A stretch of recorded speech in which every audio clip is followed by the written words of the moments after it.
Isa pong magandang araw mga kapatid, at sa oras pong ito ay tayo ay makikinig ng salita ng Panginoon. There is always a reason to smile, and there is always a reason to feel the joy that is coming from the Lord. Sabi nga po, isang magandang pagpapala na tayo ay laging sa bawat araw, sa bawat umaga, tayo ay mayroong hininga sapagkat tayo ay makapagpupuri sa ating Panginoon. Sa umaga pong ito ay ating matutunghayan ang mensahe ng Panginoon na mayroong pinagmakatan in times of trouble o kaya ay sa panahon ng kaguluhan. Mga kapatid, sa panahon ng kaguluhan, hindi po tayo bilang mga Kristiyano ay hindi na tayo yung tumatawag sa kahit kaninong pangalan, nagdarasal upang matamo natin ang kaligtasan. Meron ngang isang parte ng kanta ng panahon ng Beatles na sinasabi, "When I found myself in times of trouble, Mother Mary come to me speaking word of wisdom, let it be." Hindi ko na po kakantahin yon, subalit ang pinakaklaro po doon, hindi siya ang ating ihingaan ng wisdom, kundi sino po? Ang ating Panginoon Diyos na nakakaalam ng lahat ng bagay. Sa ating pong reference sa umagang ito, na ating nga pong matatagpuan sa Psalm chapter 46, verse 1, God is our refuge and strength, a present help in times of trouble.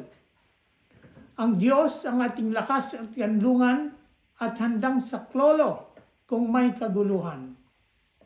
In times of trouble, God is our ever-present help, offering refuge, strength, and ultimate deliverance. Wala pong iba kundi ang ating makapangyarihan Diyos na may lalang sa atin at lahat ng bagay. Siya lang ang ating mahihingian ng tulong, kagyat na tulong. Nag-o-offer po siya ng refuge, ng tanggulan, nag-o-offer siya ng lakas sa bawat isang sumasampalataya sa Kanya at nananalig. At the ultimate is the deliverance. Kung meron pong nandoon siya sa isang trouble, i-deliver siya ng Panginoon. Trusting God during trials, finding hope through prayers and that suffering can be a time for spiritual growth rather than abandonment. Ang pagtitiwala po sa Diyos sa oras ng mga trials, oras ng pagsubok, makaka-find tayo ng pag-asa sa pamamagitan ng panalangin. At kung meron tayong suffering, maaaring ito yung oras na tayo ay lumagong espiritual kaysa sa i-abandon natin ang ating pananampalataya. Relying on God's strength, not one's own. So, hindi tayo pwede mag-rely sa ating sariling lakas. Kailangan natin itong ipaubaya sa ating Panginoon when we face in times of trouble. Dito po nga kapatid, sa ating sunod na slide ay sinasabi po na Scripture offers comfort by promising that while trials are inevitable, God provides security, God provides peace and support. Sabi nga po, holding you up with my victorious right hand. Yan po sabi ng ating Panginoon. Kaya po sa pagtitiwala sa Kanya sa ating dakilang Diyos, dito sa Kanyang kasulatan, sa magitan ng Biblia, mapabasa natin na ang ating Panginoon Diyos ay nag-offer ng comfort. Comfort, mga promises na kinakailangan lang natin basahin at paniwalaan at panampalatayanan na ang mga trials sa ating buhay ay minsan hindi maiiwasan. Pero ang kahalagaan noon, ang Panginoon Diyos ay nagpo-provide ng security, ng kapayapaan at ng support para sa ating mga mananampalataya. Meron po ditong key action. Ano ang ating dapat lamang gawin? ito po ay ang panalangin. Tayo ay manalangin, staying calm, and maintaining faith. Ito pong tatlong ito, wala naman talaga magagawa tayo, kundi tayo ay manalangin sa dakilang Diyos na makapangyarihan, staying calm. Maging kalma tayo, bagamat hindi maiwasan talagang andoon yung kaba sa atin, andoon yung kabog ng ating mga dibdib, hindi po maiwasan because the missile is over us. Nasa, ibig sabihin na above us, dumaraan doon sa ating mga ulunan. So, andoon talaga yung pagkabog ng ating mga dibdib. At ang mahalaga is to maintain faith. Hindi tayo nawawalan ng pananampalataya sa ating dakilang Diyos. Meron po dito mga key approaches to navigating difficulties. May mga approach po tayo bilang mga mananampalataya kung paano natin manavigate ng paiwas sa atin ang mga impact ng mga dumarating ng difficulties sa ating mga buhay. According to Psalm chapter 46 verse 1, ating binasa nga kanina, malinaw na sinasabi ng ating Panginoon Diyos, God is our refuge and strength, a present help in trouble. Isa pong bagay na ang may akda nito si King David, na kung saan King Saul is persecuted King David, pinipersecute po siya at nakakaranas siya ng suffering, nakakaranas siya ng trial sa kanyang buhay, si King David. Pero ang Panginoon Diyos ang kanyang pinagtitiwalaan na siyang kanyang tanggulan. Andito po ang number 1 kung saan ang action na ating dapat gawin bilang mga mananampalataya is trust in faith. Rely on the belief that God is in control and can turn negative situation into good, as mentioned in Romans chapter 8 verse 28. And we know that in all things God works for the good of those who love Him, who have been called according to His purpose. Nakita po natin, hindi lang kay Haring David applicable po ito, kundi sa lahat ng mga nagtitiwala sa Diyos, tayo ng mga Kristiyano, mga mananampalataya. During this time, ang trial po dito kay David, maging sa atin din, ay trial din as part of the whatever he has ordained will pass. Ano po ang ibig sabihin? During this period, pinipersecute si King David ni King Saul dahil sa kanyang jealousy, ay ibig niyang patayin. Pero for us, maaaring ito ay trial din sa atin, pero may mga kaganapan na nangyayari sa mundo, nangyayari sa ating kapaligiran, na ito ay kalooban ng Diyos na mangyari. Sabi nga po, whatever He has ordained will come to pass. In 1 Corinthians chapter 10 verse 13, sinasabi po ni Apostle Pablo, assure that temptation is common and God provides a way out. Kung ito man mga temptation at trials sa ating buhay, ang Diyos ang nangako na magpo-provide siya ng way out para ating itong malampasan. Ganun din sa 2 Timothy chapter 3 verse 12, addresses persecution as part of godly life. Persecution because you live the life for Christ, not self-inflicted persecution dahil gumagawa ng masama.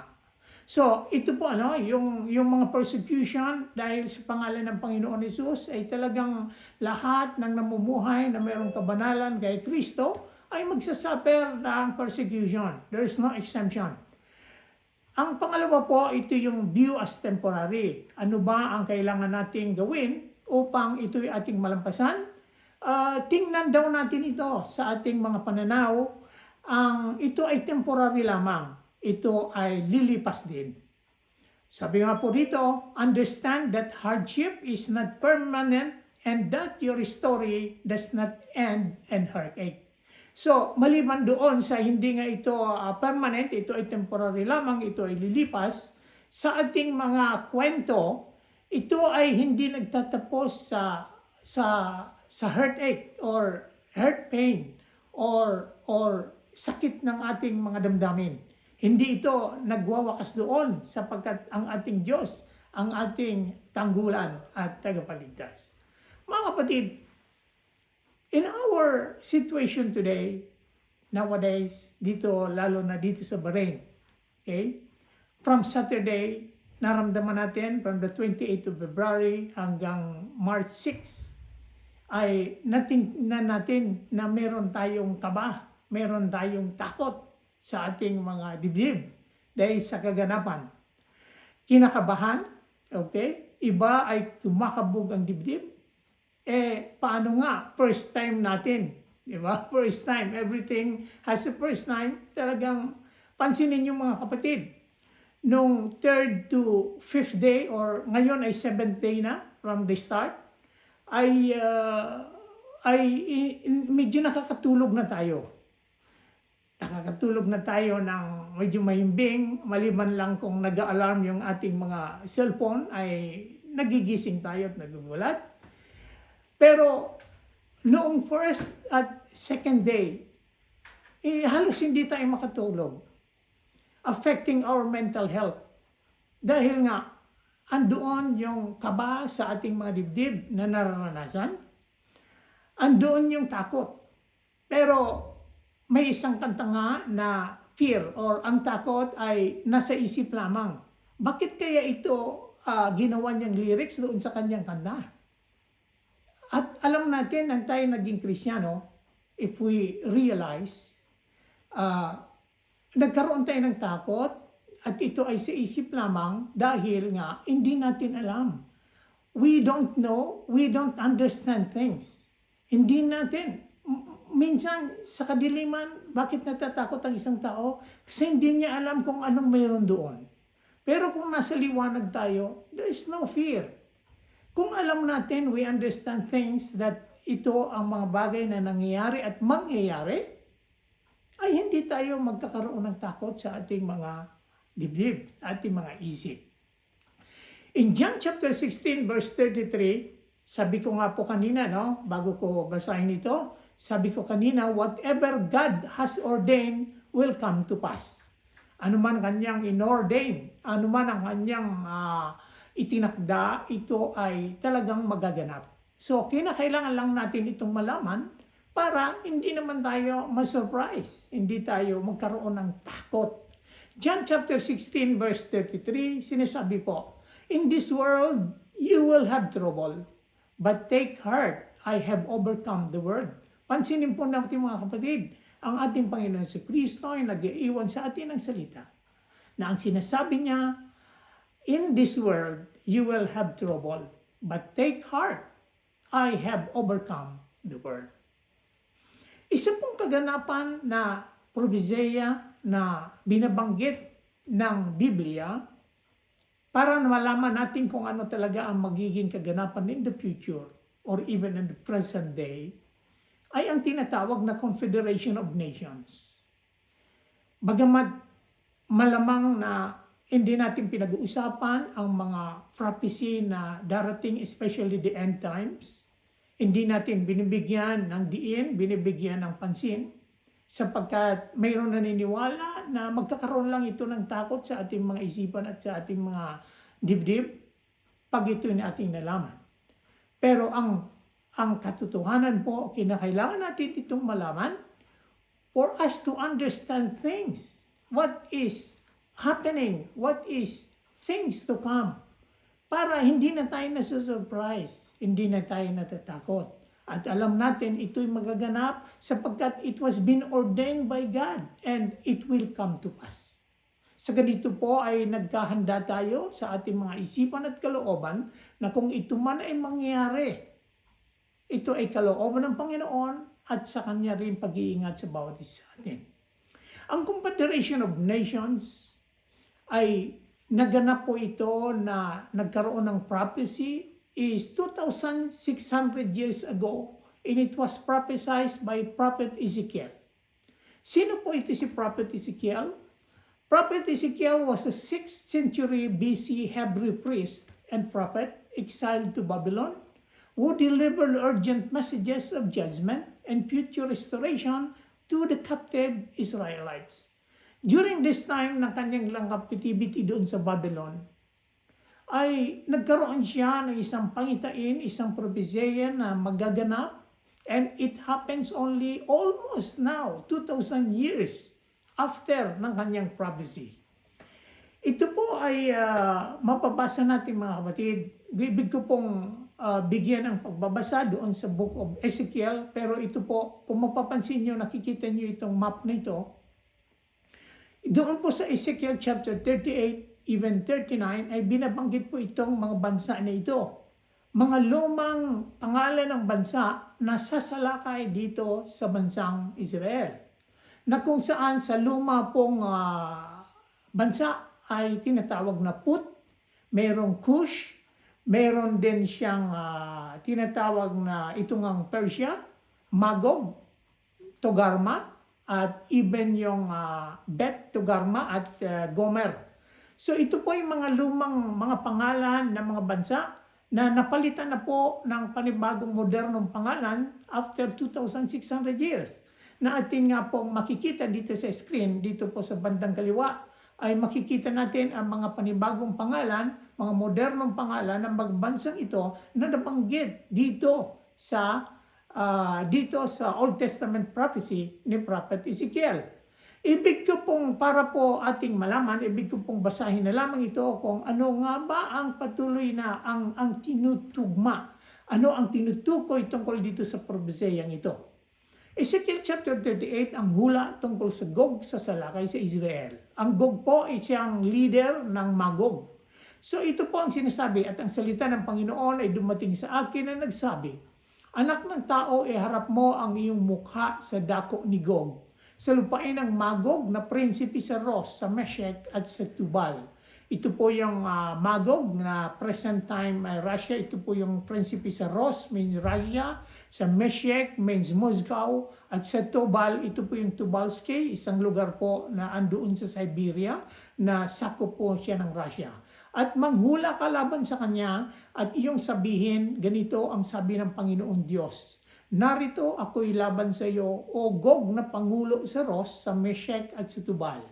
At aking ipipihit ka sa palibot at kakawitan ko ng mga pangbingwit ang inyong mga panga at ilalabas kita at iyong buong kawal. Mga kabayo at mga ngabayo na nasusuotan silang lahat ng buong kasakbatan. Na malaking pulutong na may longki at kalasag.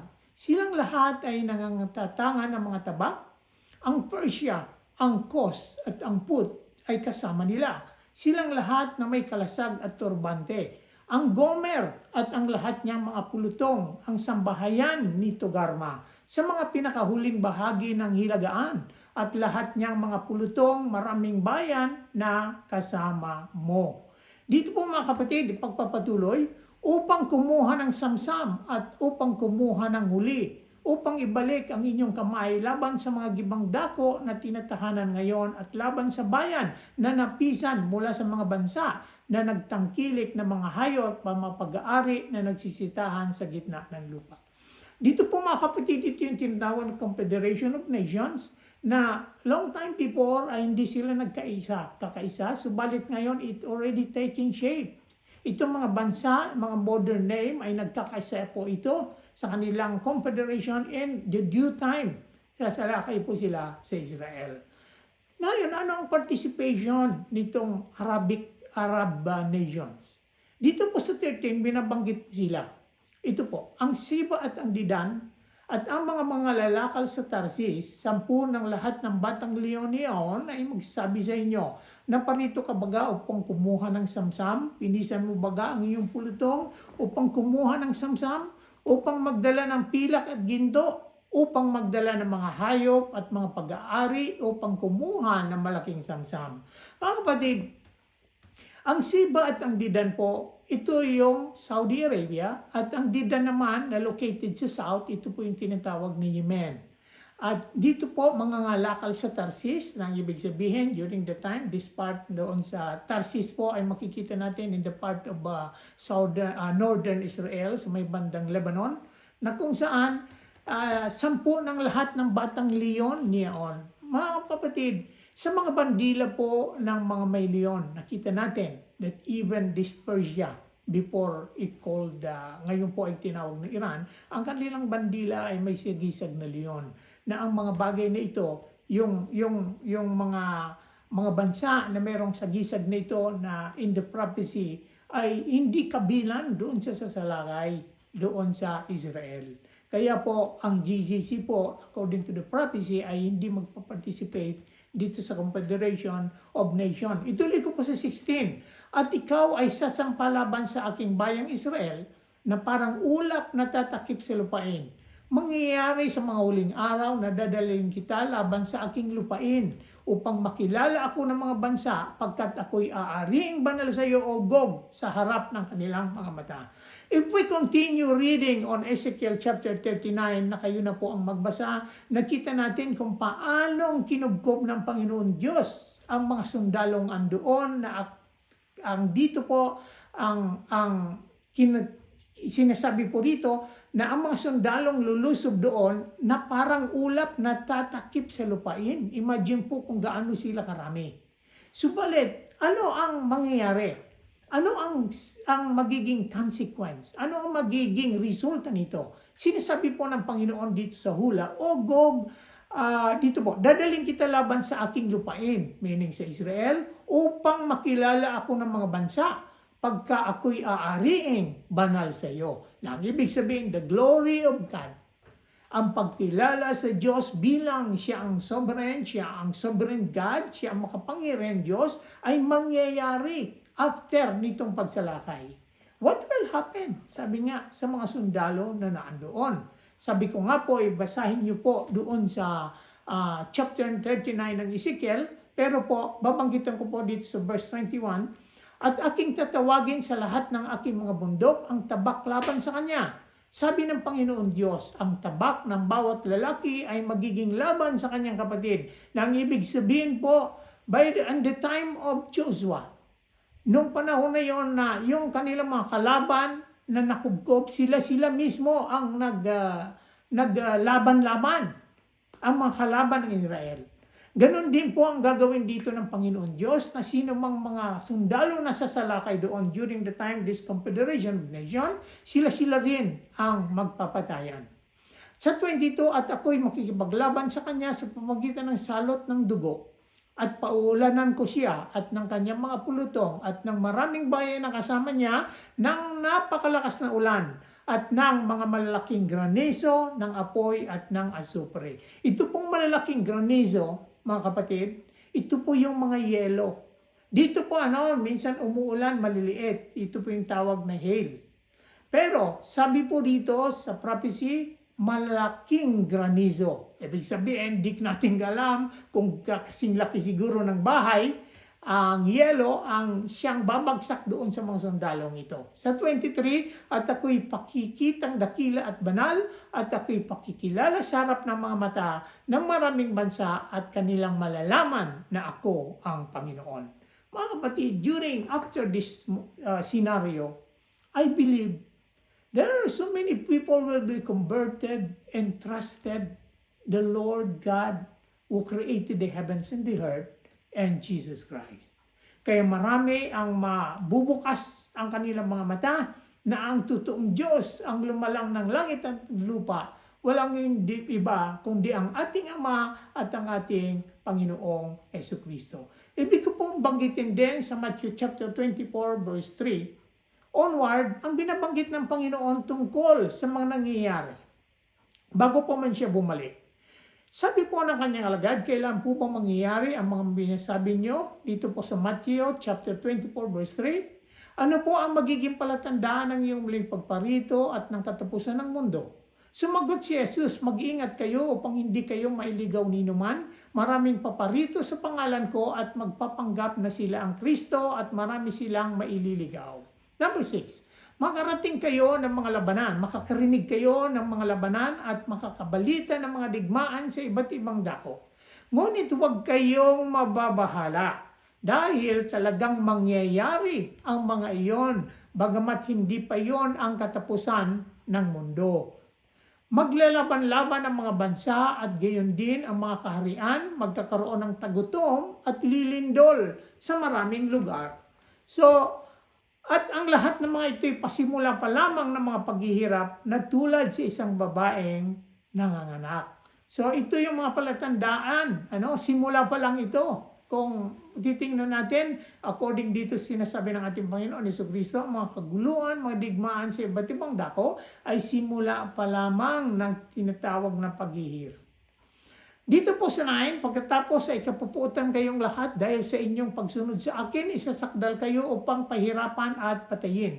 So far, mga kapatid, di pa naman nangyayari ito, yung kinakapuutan tayo ng lahat at tayo ay sasakdal upang pahirapan at patayin. So, di pa naman nangyayari ito in sa ating panahon. Sa 10, at dahil dito ay marami ang tatalikod sa kanilang pananampalataya, mapupuot sila at magtataksil sa isa't isa. Marami ang magpapanggap na propeta at ililigaw ang mga tao, lalaganap ang kasamaan, kaya't manlalamig ang pag-ibig ng marami. Ngunit ang mananatiling tapat hanggang wakas, hanggang maliligtas. Ipapangaral sa buong sanglibutan ang magandang balitang ito tungkol sa kaharian ng Diyos upang magsilbing patutuo sa lahat ng mga bansa at sa kadarating ang wakas. Mga kapatid, dito po sa Lucas chapter 21, binabanggit dito ng ating Panginoon Jesucristo ang pagdating ng anak ng tao. Magkakaroon ng mga palatandaan sa araw, sa buwan at sa mga bituin. Sa lupa, ang mga bansa ay masisindak at malilito dahil sa ugong at mga daluyong ng dagat. Nakikita natin maraming palatandaan sa araw at buwan na nung aking babahagi noon ng mensahe, nabanggit ko po na long time before ay inihintay ang eclipse for almost 300 years bago nangyari. Pero mapapansin natin, madalas na mangyari ang solar at lunar eclipse. So I believe ito ay isa sa mga palatandaan ng kalooban ng Panginoon na binabanggit niya rito. Sa 26, ang mga tao ay hihimatayin sa takot dahil sa pag-iisip sa mga kapahamakang darating sa sanglibutan, sapagkat mayayanig ang mga kapangyarihan sa langit. Sa panahon ngayon, makikita nila ang anak ng taong dumarating na nasa alapaap at may kapangyarihan at dakilang karangalan. Kapag nagsimula ng mangyari ang mga ito, tumayo kayo at tumingala, sapagkat malapit na ang pagliligtas sa inyo. Praise the Lord! So, tingnan po natin mga kapatid sa 26 at sa 25, maraming mangyayaring mga palatandaan na sabi nga, masisindak at malilito ang mga tao dahil sa ugong ng mga daluyong ng dagat. Mapapansin natin, sa iba't ibang dako, mayroong ng mga nare-record kahit sa Pilipinas, yung palang trompeta na tumutunog na malakas doon sa kalawakan. So, some of the signs na binabanggit dito ng ating Panginoon Jesucristo na maaaring ito. 26. Ang tao ay himatayin dahil sa takot, dahil sa pag-iisip sa mga kapamakang darating. Mga kapatid, tayong mga mananampalataya ay hindi tayo masisindak at ihimatayin. Bakit? Alam kasi natin ay ito'y kalooban ng Panginoon na mangyayari. At alam na din natin at the end kung ano ang pag-iingat sa atin ng ating Panginoon. So, hindi tayo kabilang dito sa mga tao pag mayroong mga ganong pangyayari ay hihimatayin na. We don't have the fear kasi mangyayari, alam natin na ito'y kalooban at mangyayari talaga. Ito'y kalooban ng Panginoon. Sa 27, sa panahong yun, makikilala nila ang anak ng taong dumarating na nasa alapaap at may kapangyarihan at dakilang karangalan. Ito po ang pinakamaganda sa 28. Kapag nagsimula ng mangyari ang mga ito, tumayo kayo at tumingala sapagkat malapit na ang pagliligtas sa inyo. Either ito man ay tinatawag na rapture or kaya pagbabalik ng Panginoon na nasa alapaap o pagbabalik niya na kasama ang kanyang hukbo. Ang mahalaga dito ay ang pagliligtas sa atin. Dito po sa number 3, okay, natapos natin ang number 1 at number 2. Ngayon po ay ang number 3 kung ano ang dapat natin gawin upang may i-navigate natin ang mga dumarating sa ating difficulty. Ang pangatlo ay prayer and calm. Instead of panicking, turn to prayer to find peace that surpasses understanding. So, imbis daw po magpanik tayo, of course, bago pa ngayon, nakita na natin, bakit tayo nagpapanik? Una, hindi natin alam na ito ay mangyayari. So, pero pag alam natin na ito ay kalooban ng Panginoon, na it will come to pass, mababawasan ang ating pagpapanik. Pangalawang, hindi tayo dapat magpanik. Nakahanda na dapat ang ating mga passport, ang ating mga dokumento, ang ating mga dadaling mga pansamantala, siguro mga panlamig, or mayroon tayong kumot, or mayroon tayong mga dilata na nakalagay na sa ating maleta o kaya sa ating backpack. In this case, hindi tayo, during na mangyayari yun, hindi na tayo magpapanik. Dahil alam natin na ang gagawin lang natin ay bitbitin natin ang mga bag na yon, at tayo ay pumunta ng sasakyan kung saan tayo pupuntang dako na ligtas, ay hindi tayo magpapanik. Because we are ready. So ito po yung number 3. Ang mahalaga ay ang ating prayer at maging kalmado. Na huwag tayo magpanik sapagkat tayo ay nakahanda. Number 4, actionable steps. Okay, sinasabi po dito, take practical, precautionary measure while maintaining trust that whatever God has ordained will come to pass. Okay, so isa pong paghahanda, ano po? Siguro, i-check din natin na hindi naman maghanda tayo practically. Isang halimbawa, nakita natin na mayroong ganyan na mangyayari o pangyayari, ay punuin na natin, siguro hindi natin tayo ay mayroong maiinom. Siguro hindi na natin na mayroon tayong mga dilakata at least na nakalagay dyan na kung sakali hindi tayo makalabas ay mayroon tayong kakainin. Or kaya pumunta tayo sa mga shelter at yung mga precautionary measure. Samantala, hindi naman nawawala ang ating pagtitiwala sa Panginoon Diyos, ayun ang ating mga dapat gawin. Kasi nga, whatever God has ordained will come to pass. In John chapter 14 verse 27, sinasabi rin ng ating Panginoon Jesucristo, bago siya umakyat sa langit, "Peace I leave with you, my peace I give you. I do not give to you as the world gives. Do not let your hearts be troubled, and do not be afraid." John chapter 16 verse 33 naman, sinasabi niya, "I have told you this, so that in me you may have peace. In this world you will have trouble, but take heart, I have overcome the world." Mga kapatid, kung ang may likha sa atin ang nagsasabi nito, na sinasabi niya, iniiwanan niya ang kapayapaan sa atin. Kailangan talagang andoon yung kapayapaan sa atin.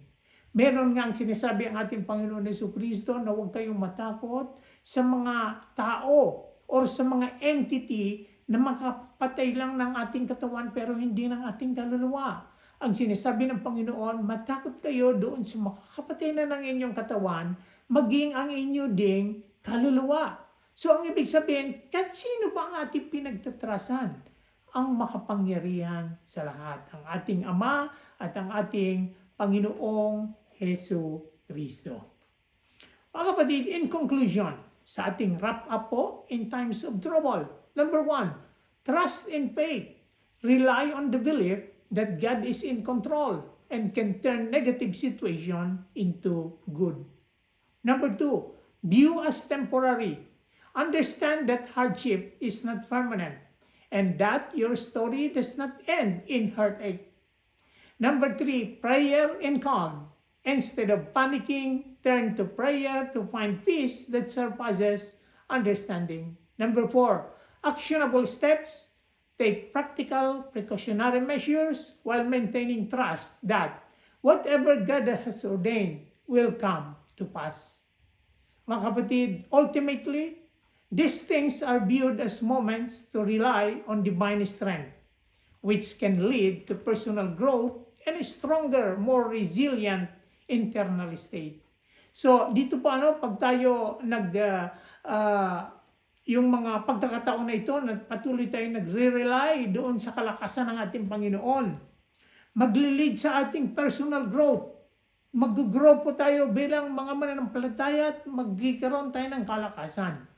Sabi nga, more resilient internal state. Mababalik tayo doon sa ating dating internal state, spiritual state, na tayo ay nagtitiwala sa ating Panginoon Diyos, imbis na hindi tayo magtiwala.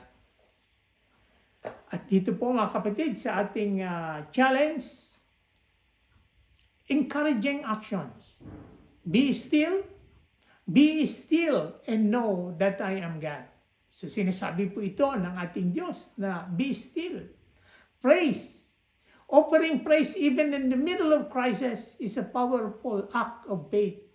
Kahit na nga andoon yung trouble, ano nga bang magagawa natin kundi mag-pray at makapag-awit tayo in spirit sa pamagitan ng pag-pray sa ating Panginoon Diyos. At isa pa po, are you already reconciled to God? Sabi nga po, before we are enemy to God, now we are become reconciled to God, we become the children of God. Kung tayo po ay anak ng Diyos, no fear, no panic, only trust to God.